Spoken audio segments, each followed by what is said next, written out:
I never thought that I was going to have a personal brand. Back in 2016 or so, I was a freshman in college, and my friend and I, who lived on the same floor, started a YouTube channel. It's actually this YouTube channel that you're watching right now, but all of the videos are deleted. So I've had this channel for that long. And in the past, we made like videos on calisthenics. We did eating challenges, like a 10,000 calorie challenge, and other like talking head videos. And it didn't get anywhere. We didn't know what we were doing. But that wasn't the end. I always had this desire to do something creative. I didn't think it was going to be a personal brand by any means, but I wanted to do something. And so naturally I started experimenting with other things, and I got into photography / digital art / editing. I really like the editing portion of it. And if you scroll to the bottom of my Instagram, you can see those edits. And that's technically when the name The Dan Co, or my handle, was born. I was a lifeguard over the summers, and I was trying to think of, okay, what should I name my Instagram page?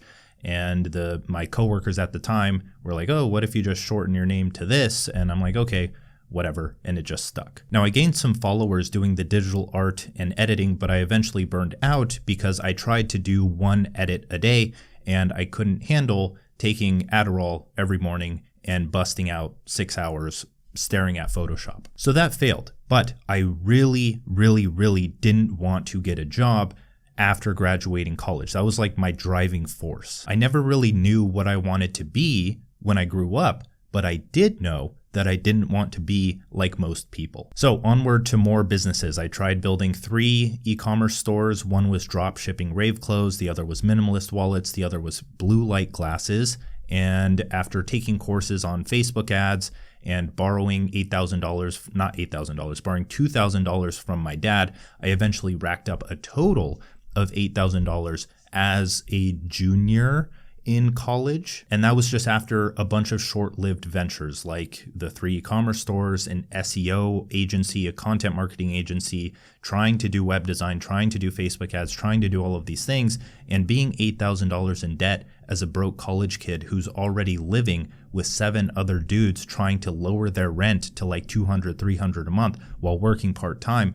That's not a good spot to be in. That's a lot of stress. Now, for the climax, I ended up getting a job. I had been studying programming because I learned that it was something that I could do without a degree. And I thought, okay, well, if I learn this, maybe that's my backup plan, right? I'm not going to be able to get a degree in programming, but I know I can learn it very quick because I'm good at self-educating. And so that's what I did. And I ended up getting a very base level web design job at an agency in Arizona, where pretty much I would spend the first few hours of my day working on my own stuff, because I learned the brutal reality of working a desk job early on is that most of your work is just procrastination. You're not really doing anything. Most people that work a desk job, I say most people, I know there's exceptions. Most people can work on their own stuff, procrastinate their work like I did until the end, and then just copy paste templates for the e-commerce stores that I was working with and call it a day and get paid. But I knew that if I stayed in that job for too long, I would get comfortable. The wife, the mortgage, the kids, the responsibilities, nothing wrong with those things, but it would just like pile drive me into the state of not having any time, money, or energy. My life at that point would then just go on autopilot. Now, to keep this brief, I ended up making freelance web design work. So while I was at my job and I procrastinated all my work, I would just try to land freelance clients for my web design stuff, because that's what I worked in, that's what I understood. I had a general understanding of how to help people with web design. But after making the freelance web design thing work, I realized that I had just built myself into a second 9-to-5 because I was still working on client projects. I was still working on projects that I didn't care about. So with all of this stuff circulating in my head, it's not just like one decision of, oh, should I start a personal brand? I was in this I was in a job that I hated, then I went into freelancing, which I hated, and I'd already tried so many different things. So I had my brain was primed to make this decision. That's when I really discovered the power of social media. People were just posting about their knowledge and interests, and I felt like I could write similar to what they posted. They didn't have to constantly reach out to clients because their content attracted the clients. And I saw web designers selling digital products that required zero effort, beyond creating the product to make money. So it checked all the boxes, but I had already tried that, right, with the YouTube stuff. And I had already built some kind of an audience with the digital art, but I had no idea how to monetize that. Now, as time has gone by, as you guys can see now, I have a rather successful personal brand, if that's what you want to call it. And I had learned so much from my prior business failures and my freelancing stuff and building web design digital products and other things of that nature that I eventually started helping people with their brand, right? I was a brand advisor for like a year or two, and that's still kind of what I consider myself. If I were to label myself as two things, it would be a writer, because I am an author, I write content, that's what I like doing, and then a brand advisor, where I help people set up their brands to do what they want in the unique way that I've discovered. So part of that is what I'm here to share with you today. I want to give you the pieces that help you build a better personal brand than what 99% of people can do. So let's start with a quote from Naval. Artists are, by definition, authentic. Entrepreneurs are authentic too. Who's going to be Elon Musk? Who's going to be Jack Dorsey? These people are authentic, and the businesses and products they create are authentic to their desires and means. That is from Naval's piece called Escape Competition Through Authenticity. Now let's speed this up a bit. You're here because you have interests or skills that you want to turn into a future-proof income source, but you don't want to become a hollow shell of a human being. You don't want to put yourself into a box. You don't want to build yourself into another 9-to-5. So I want to go over the highest impact things you could be doing. And these are the things that most beginners don't know because they haven't started, or they just glance over because they're told that other things are more important. Forget about your niche for now. Forget about your bio and banner and all of that stuff. It's important, but there are plenty of people with no bio and a blank profile picture doing just fine. Your content and the quality of ideas you post over a long enough time period are what create a brand that people can't help but trust. That's your entire business strategy. Trust. Money is a measure of trust. Now I'm going to teach you what I call the trust matrix. It's composed of 3 parts. There's growth, so doing what works to attract people. There's authenticity, which is expressing your core beliefs. And then there's authority, so displaying your expertise. Now, when I was a brand advisor a few years ago, I called this the social matrix, and there have been spin-offs of it since, which is great because it's going around. But this is kind of like the baseline of what you need to focus on. This is the big picture of personal branding as a whole. And then after we talk about the trust matrix, we'll talk about monetization. Like, how do you start to think about monetization as a personal brand? So the first pillar is growth. And with growth, you need to build your idea to execution muscle. A pattern I've noticed in successful creators. The moment they notice an idea at the intersection of performance and excitement, they drop anything they were doing and write it down. These ideas typically come to them on a walk, while listening to an audiobook or video, while reading a book or heavy content, not brain rot social posts, or while having a conversation with others. Now, there are 2 pieces here. First is performance, so they understand how to articulate ideas in an engaging way. The ideas have the potential to do well. And then second, there's excitement, so they have a genuine interest in understanding the idea or articulating it in their own way. They see their brand as a collection of notes of these ideas. So that's how you generate ideas to talk about under your personal brand, is performance. So will other people like it? Does it have the potential to do well? And excitement. Do you like it? Do you want to write about it? Everything becomes a source of ideas when you know how to articulate an idea in an engaging way and when you want to write about it. The reason most people struggle to come up with ideas worth writing about are those 2 reasons. Their mind isn't trained to be articulate, and they don't consume information at the edge of their understanding. So the single most beneficial thing you can do here for your writing is to use high-performing post structures as training wheels for your articulation. So when you have an idea, you can turn it into something that other people may like as well, and it will get shared and you may gain followers. So if you want to practice this, pull out a notebook or open a note-taking app, write down 5 to 10 writers, thinkers, or creators who you admire for their articulation. Spend 1 hour a day for the next week scrolling through their social accounts. And this part is important. Find their anomalies, the posts that have at least 2x the engagement as their other posts, and then screenshot or write them down in your note-taking app. The key shift here is you need to stop reading ideas on the internet as a consumer, and you need to start doing so as a researcher. You're doing it to generate ideas for your own writing. You aren't doing it for entertainment. Now, when you have saved or written down at least 20 to 30 posts that represent the articulation you want to adopt,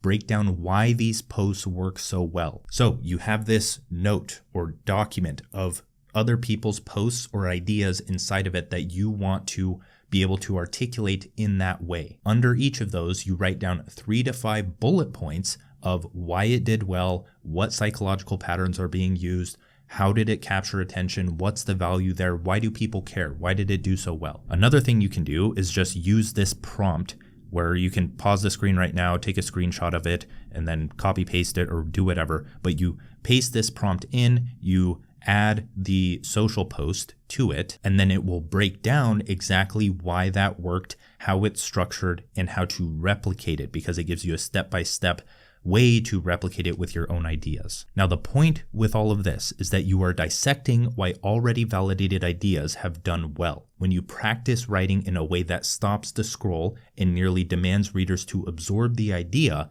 growth is a byproduct. So that's why this is called the growth pillar, because it helps with the growth of your audience. If your audience isn't growing, then you don't have an influx of traffic, so you won't get paid. You don't need to grow by thousands or millions of followers, you just need to be growing. Now, the click with this growth pillar is that validated ideas or things that make people grow are already out there, and it's up to you to find those, take those, and make them your own and experiment until you see consistent growth. Now, pillar 2 is authenticity, or the core beliefs to attract the right people. So far, in the growth pillar, you know how to turn any idea into a social post that people can't ignore. But people don't follow ideas. They follow people who share ideas. 2 people can write the same thing, and people will perceive that post in drastically different ways. So take James Clear versus a random guy off the street, and imagine they both tweet, "Habits are good for you." Tens of millions of people know who James Clear is. They know his story. They've read his book on habits. They have a deep yet indirect relationship with him. Most people who read the tweet from James Clear will like and repost simply because it's James Clear. The fact that James Clear is saying it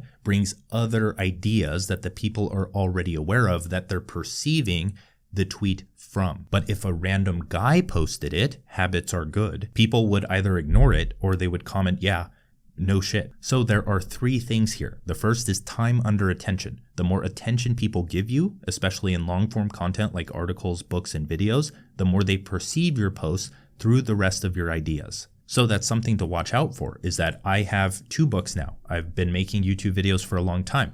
I have a lot of newsletter subscribers and get over 100,000 views on each newsletter article that I send out. So I can send simpler stuff. I can post simple content and people read it through the lens of, "Oh, Dan posted this. I know his entire philosophy. I know everything else.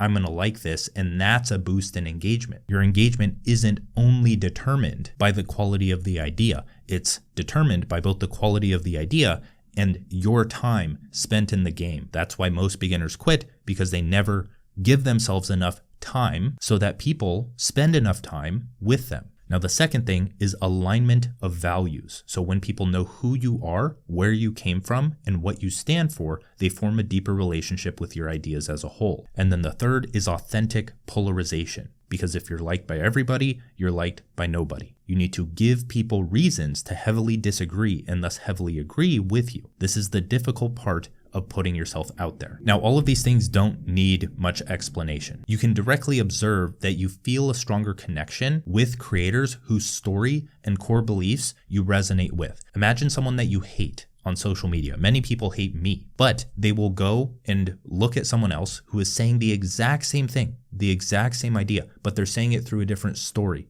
a different set of beliefs, a different lens, and they love that person. So it's typically not that you hate or love the specific person that you're following, it's that you resonate with them more. This is why it's difficult for personal branding or the creator economy to get saturated, because everyone is talking through their own lens, their own story. It doesn't matter if that guy has already said all of the ideas that you want to say, because they're brought to a completely different light when you say them. And if you were presented a product to buy from some random brand and a creator selling the same thing that you love, one, you're probably not even going to know that the other brand exists because you follow the creator. But either way, if you're presented with both, you're going to buy the one from the creator because you trust them more. So how do we replicate this in our own brand? We need to illustrate our story and core beliefs often in our content, both as content topics and as ways of reframing ideas. As a content topic, I could talk about how I failed at 7 different business models. As a way of reframing an idea,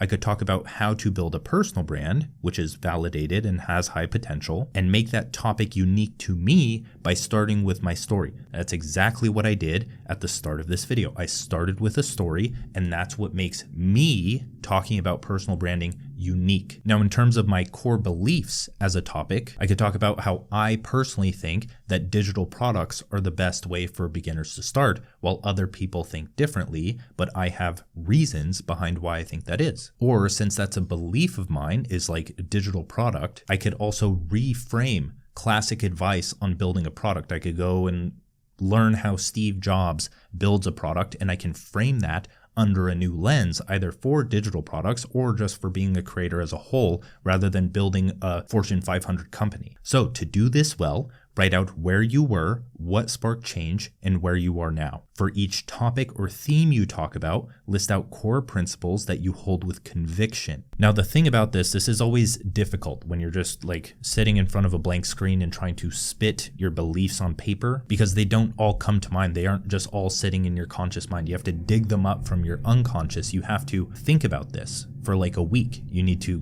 go and listen to content and let the ideas from that bring up ideas for you to write down along the way. But another way to do this is to just use AI to help guide our thinking. So I created a prompt that helps you extract your story and your beliefs, and then it tidies them all up nicely in like a singular document for you. So link to that is in the description, and also just while we're talking about it, and I know this is the same topic as the YouTube video, that's for a reason if people are actually interested, but if it is a goal of yours to start a personal brand, then I am running a challenge, a Build a Profitable Personal Brand in 30 Days challenge. Every single day you get an actionable lesson similar to what we talked about today, and you get the action steps for that lesson. It takes about 30 to 60 minutes a day, but by the end of the 30 days, you will have a foundation. You'll have an incredible personal brand that is ready to monetize. That starts on June 16th. For those interested. Now, pillar number 3, and arguably the most important, is that persuasive education changes behavior. Most creators build education businesses. They teach their skills and interests. Now, of course, you can try to be the next big celebrity or OnlyFans model, but remember, we're aiming for some form of positive impact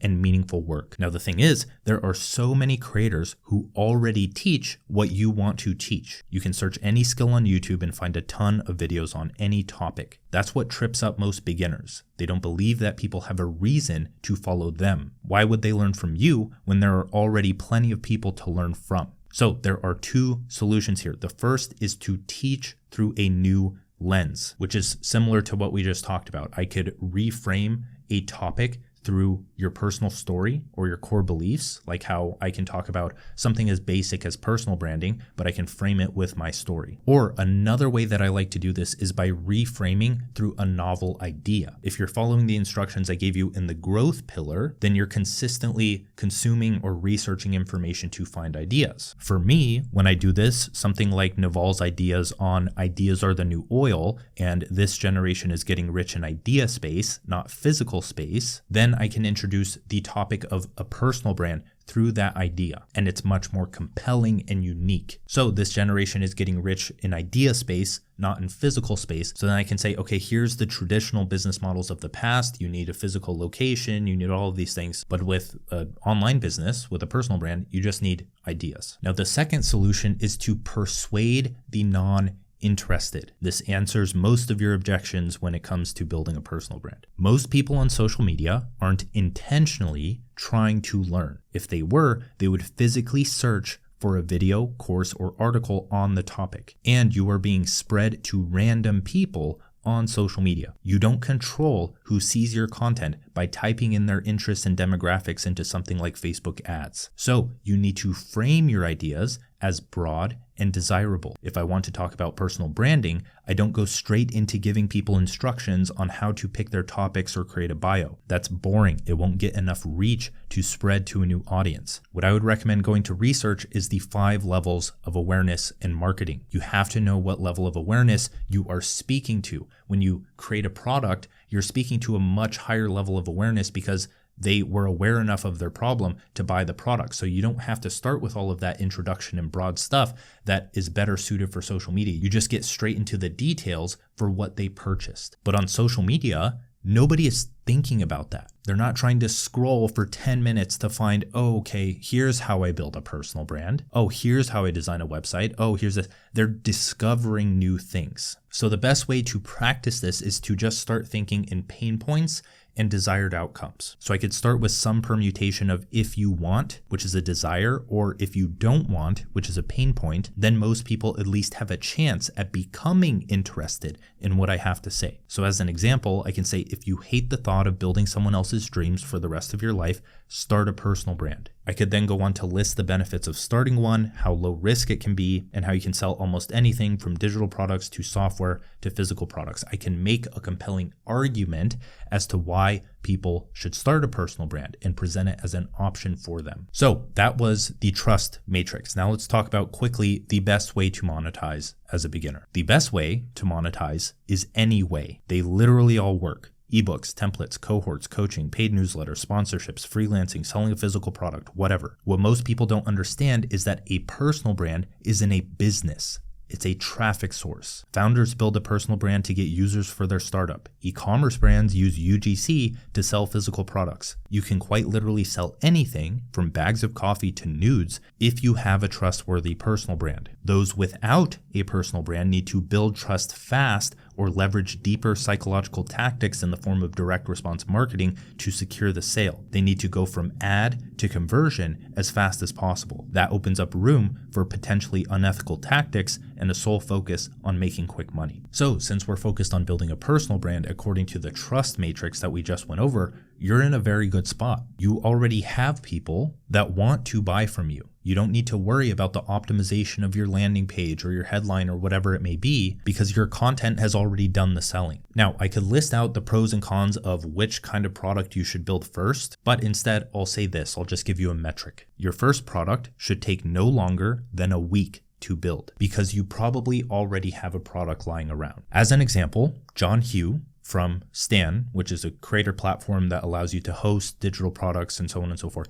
He won. Congratulations to him and the Stan team. We've grown closer over time. But they recently got Stephen Bartlett from a Diary of a CEO podcast on as a co-owner, which is incredible, and they're going to continue growing. So if you need a creator platform to start out on, I would bet on Stan, and they're the most affordable and well-rounded option to go with anyways. But John Hugh started as a creator on TikTok, and he made career advice videos, and he realized that a lot of people were asking him, okay, what did you do to get the job at Goldman Sachs that he got? And he mentioned his resume here and there, and he eventually just realized, oh, I could just take this resume, put it up for $10 as a template, and he made thousands of dollars doing that. He didn't overcomplicate it. So here's some ideas of what you could do. You could record a 30 to 60 minute training on how to do one impactful thing based on the topic that you talk about, or you can find an old asset that allowed you to get a desirable result and turn it into a template, or you can take a social post that's received good reception and turn it into a short guide